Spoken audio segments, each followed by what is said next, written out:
Chegamos então ao 14º domingo do tempo comum e, como sempre, tentando fazer uma leitura da Bíblia junto com a leitura da nossa vida, da sociedade que a gente vive, do tempo que a gente vive. É muito interessante que a primeira leitura hoje, o profeta Zacarias, aliás, é um texto que provavelmente nem é dele, é posterior a ele, tá?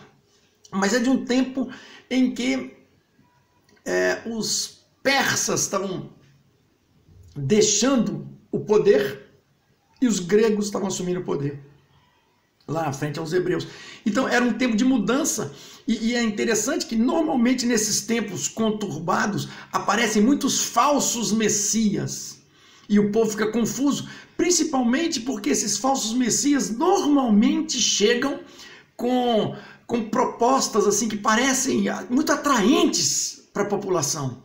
E é engraçado, porque aos pouquinhos a população vai percebendo que aquelas propostas vão levando essa população para a miséria, era um fake, tá levando para a miséria, tá levando para a doença, tá levando para a morte. E aí, no meio dessa confusão toda, então Zacarias aponta um caminho e diz: exulta, filha de Sião, grita de alegria, filha de Jerusalém, porque o teu rei está chegando, o teu rei vem a ti. É uma profecia. E diz, ele é um rei humilde, que vem montado numa jumentinha. Humilde. Não vem a cavalo, um poderoso, vem num jegue, num jumento. Ele é humilde. Mas ele é forte o suficiente, porque ele vai eliminar os carros de Efraim, os cavalos de Jerusalém, vai quebrar os arcos de guerra. Mas não se confundam, ele é um rei da paz, ele é um Messias da paz. Claro, então, que ele não vai ser confundido com algum que queira ir armar a população para entrar numa guerra uns contra os outros. Claro que não. Quem sai perdendo com isso? Quem sai perdendo com isso são só os mais fragilizados.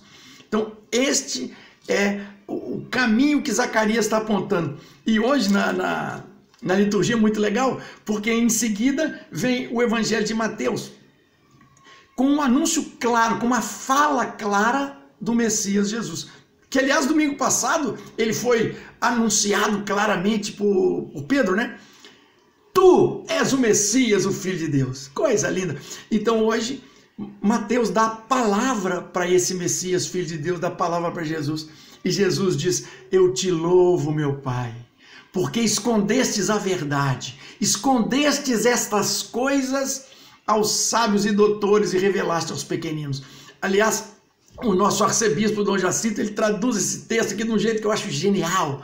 Ele diz, Pai, eu te louvo, porque escondeste essas coisas aos intelectoides. Aí eu achei essa fala linda, intelectoide, aquele que se acha intelectual, se acha sabedor das coisas, mas que é um baita de um bobão, é aquele que não sabe de nada, é aquele que é mentiroso, é aquele que atrapalha as coisas.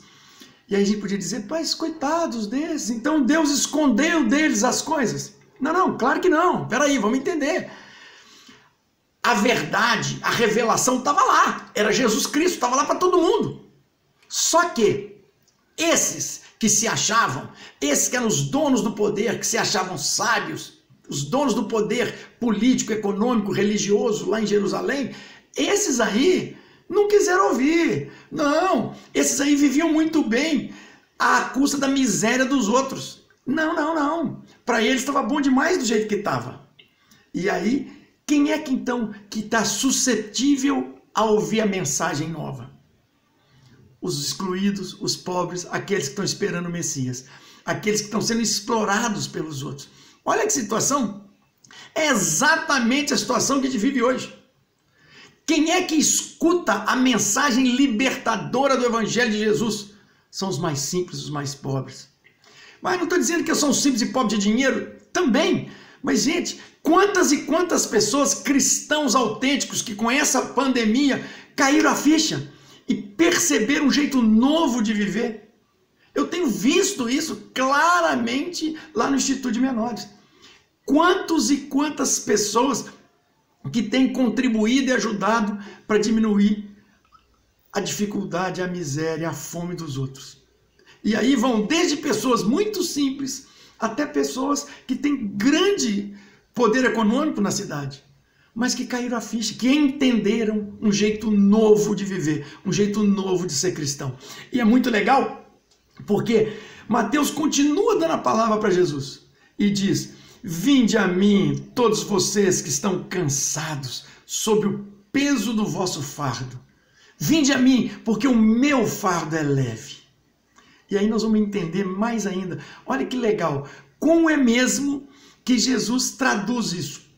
Você que está com a vida difícil, de novo, pode ser uma vida difícil econômico, financeiramente, mas também uma vida que até não tenha grandes problemas econômicos, financeiros, etc., mas que está com uma vida ruim, uma vida difícil, uma situação familiar ruim, uma situação própria ruim, que se acha incomodado com a situação que nós estamos vivendo.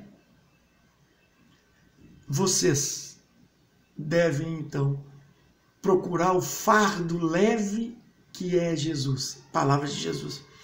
E é legal, o que significa então? Que ele vai fazer um milagre? Plim! E a sua vida vai melhorar? Claro que não! Ele fez uma coisa muito maior do que isso. Ele nos deu meios de atacar essas dificuldades, meios de dividir essas dificuldades, meios da gente tornar nossos fardos mais leves. Deixa eu dar um exemplo.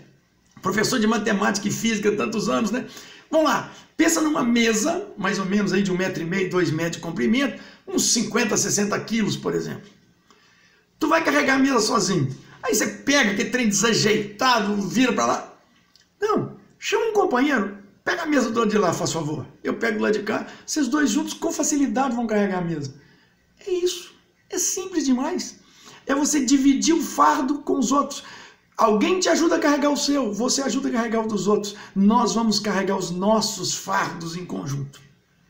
É isso que o Papa Francisco chama de compaixão. Muito mais do que caridade, compaixão. Você se sentir tão ligado ao outro, você conseguir se colocar no lugar do outro. Porque nesse momento, aí você vai entender o que é a vida do outro, o sofrimento do outro. E aí você vai participar disso. Vai ser um daqueles que vai condividir a dificuldade da vida.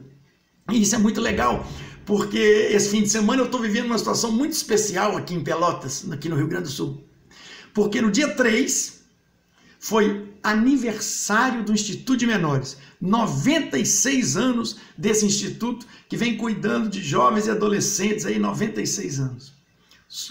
Começou com Dom Joaquim, grande sonho de Dom Antônio Zátera, que hoje até leva o nome do instituto. E esse instituto, então, que hoje atende 230 e tantas crianças, faz 96 anos. E esse instituto, para mim, desde o dia que eu cheguei na cidade, passando ali pela avenida, a hora que eu vejo uma grande parede pintada, uma figura e o lema do instituto. E é esse lema que eu queria deixar hoje como reflexão para nós. O lema do instituto é: ele não pesa, porque ele é meu irmão. Então, no momento em que nós conseguirmos, seguindo a orientação de Jesus, enxergar que o Pai não é meu, o Pai é nosso, e que o outro é meu irmão, meus amigos, a nossa vida vai mudar. A sua vida vai mudar. A vida do outro vai mudar. Mas, fundamentalmente, todos nós vamos estar numa situação melhor, porque nós vamos estar construindo aqui um pedacinho do reino de Deus. Amém.